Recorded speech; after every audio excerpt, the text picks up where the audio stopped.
Hey guys, um, I feel like we have to talk about the Family Jewels by Marina. That is such a good album, and the fact it's her debut album, dude, it's so good and it's so interesting. I think that like the topics that she's talking about, um, just like who she's meant to be, and what path she's going down and all that, and commercialism. I think that's so interesting, and like family and social values, like all that. I find that really interesting to write about like in songs. And I think that the songwriting on the album is really clever. Like on Champagne, it's called Champagne, but it's like SHAM and then PAN because it's like champagne. But the song is about like the sad side of like drinking champagne, forget it, to like forget what's going on, you know. And I think that that's really clever because it's just a little play on words that just changes the meaning and makes it so much clearer, you know. And I think that's really cool. um and I think all the songs on the album are really good because there's like Are You Satisfied to Champagne to I'm Not a Robot, and they're the first three tracks on the album, and that's already such a good track win. And then you after that you have Girls is she's alright, but then you have Mowgli's Road, Obsessions, and Hollywood, and that's another insane track run. Like it's so good. And then after Hollywood you have The Outsider. I like to consider um Hermit the Frog, Oh No, um uh hold on, I need to look because it's different. Hold on. It's it is Hermit the Frog, Oh No, and 17. That is such a good track run, dude.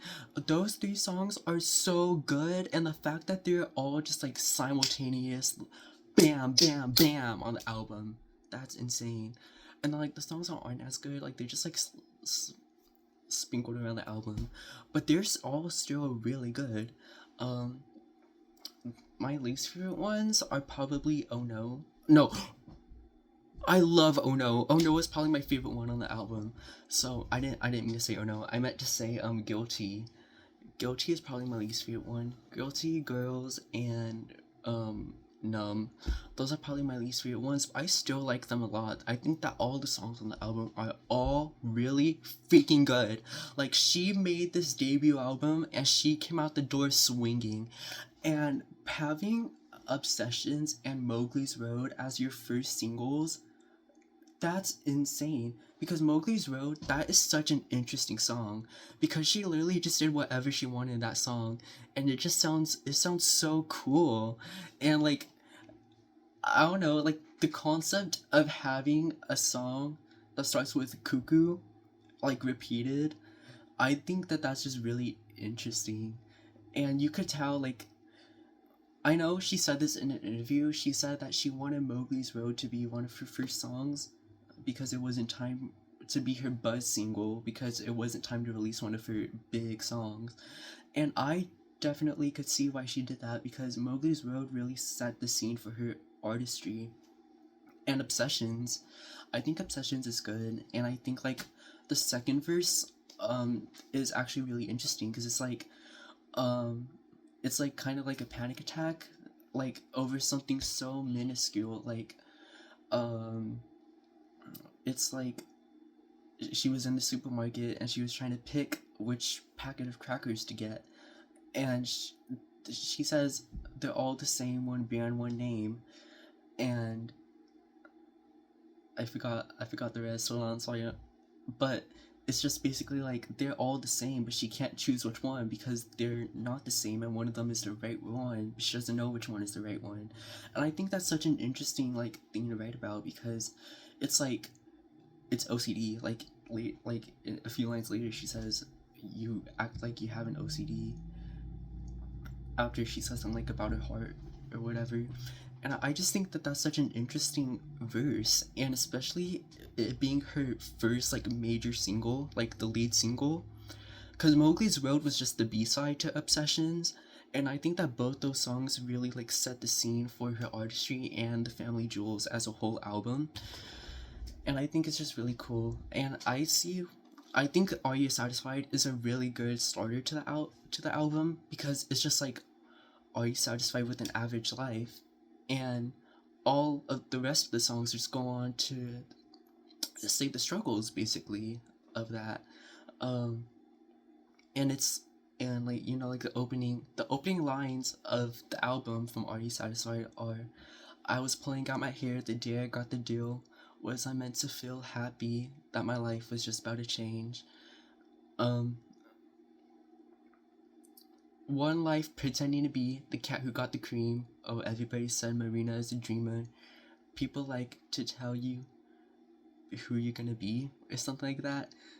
I'm pretty sure it's that. I just, you know, I'm just trying to, like, I've been listening to the album all week. Like, I cannot get enough of that album because it's so good.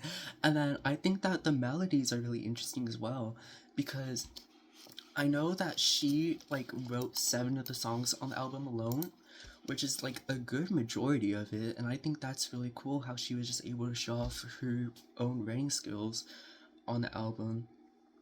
And she did such a good job with the album as a whole, because when you listen to her EP that came before the album, uh The Crown Jewels or something like that. I forgot what it's called, but it's like it was I Am Not a Robot, Mowgli's Road, 17, and Simplify from her debut album Mermaids vs. Sailor.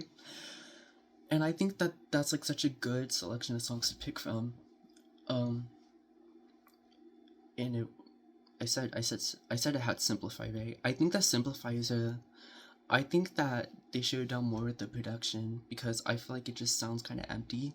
Because like you listen to all the songs on the Family Jewels, and I know like she made those songs, like she made Simplify like on Garage Lab, like all alone, and so I get why it doesn't sound that good. But like I wish, like, I want her to do a re-release of Mermaids vs. Sailors so bad, because those songs have so much potential, and you could see, like, you could hear the vision when you listen to them, but they're just not. She just didn't have the right tools and materials and skills to be able to um, make it a reality, you know? So I really hope that she does do a re-release, like a remaster or re-recording or whatever she wants to do with it, because I just think that would be really cool to have like those songs fully fleshed out, just you know, like high quality, because, you know, like I said, she made them all alone in Garage Labs. They don't sound too good, but you could see there was definitely a vision, and I think that that was definitely like a setting stone for what the Family Jewels was going to be, because she even used Mowgli's Road and 17 off the EP for the album. So, and Mowgli's Road and 17, those songs are so amazing, and I think Mowgli's Road is so good because it's so interesting, and it's just like, it's so much going on, and like it doesn't sound like it should work, but it just does, and it's just really good. And I think that she was cooking up a storm on that, dude, because like, how do you even come up with that? And then the music video for Mowgli's Road is also really interesting. And I know that she did a music video for 17, but it never got officially released, which is really sad. But it's still really cool. I hope she releases it like for an album anniversary or something like that, because I think that would still be really cool just to have. But songs like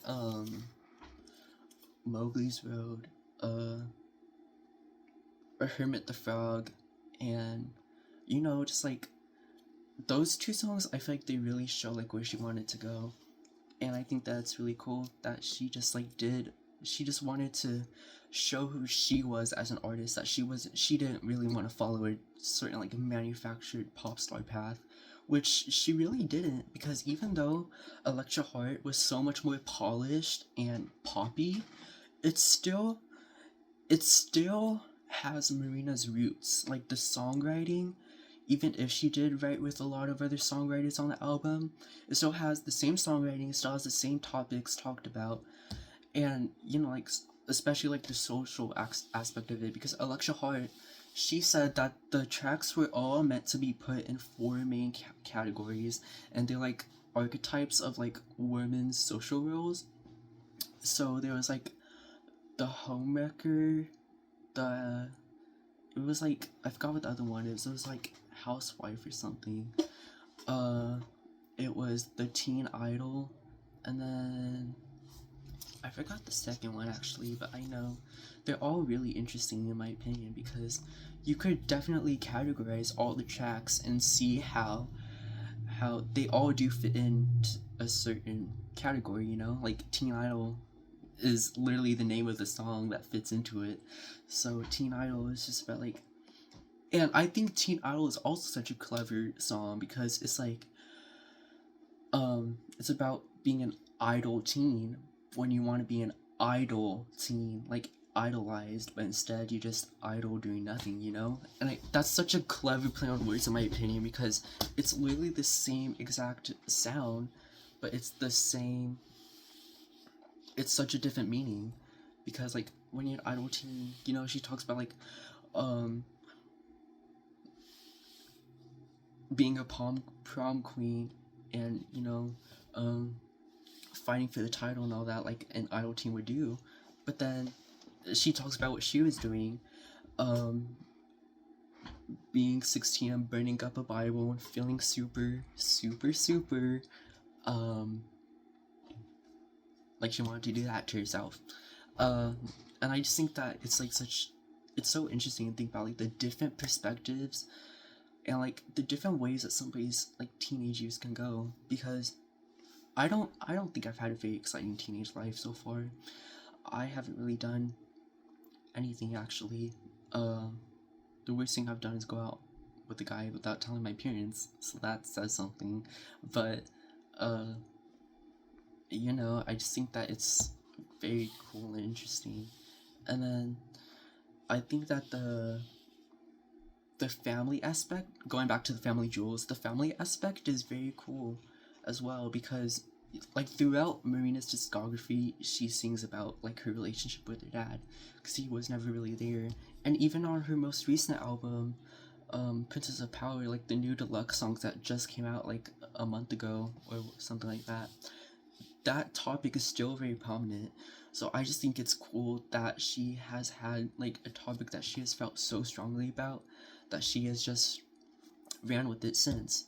And I think that's very interesting.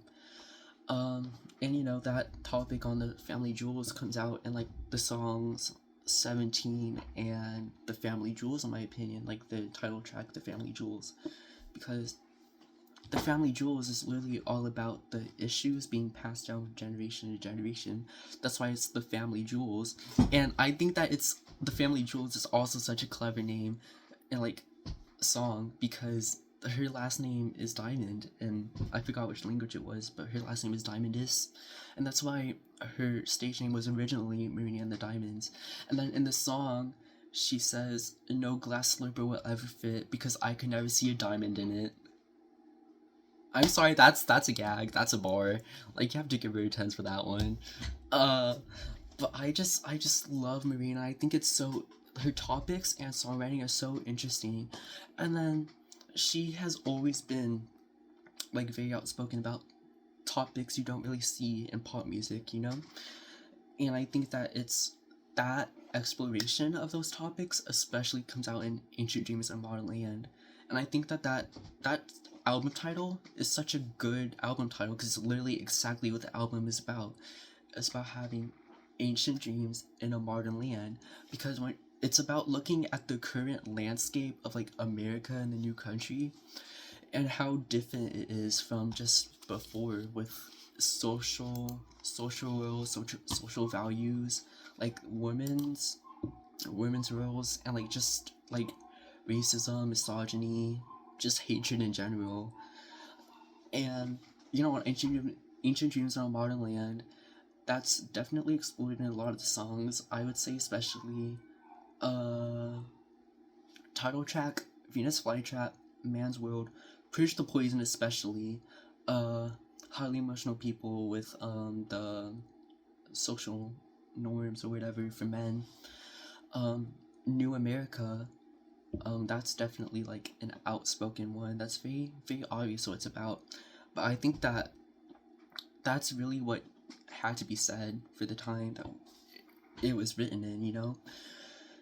And it's not like it's gotten any better now, so I think that that album definitely deserves a lot more popularity, because I think a lot of people should hear what she had to say about all that, because she was spinning facts, guys.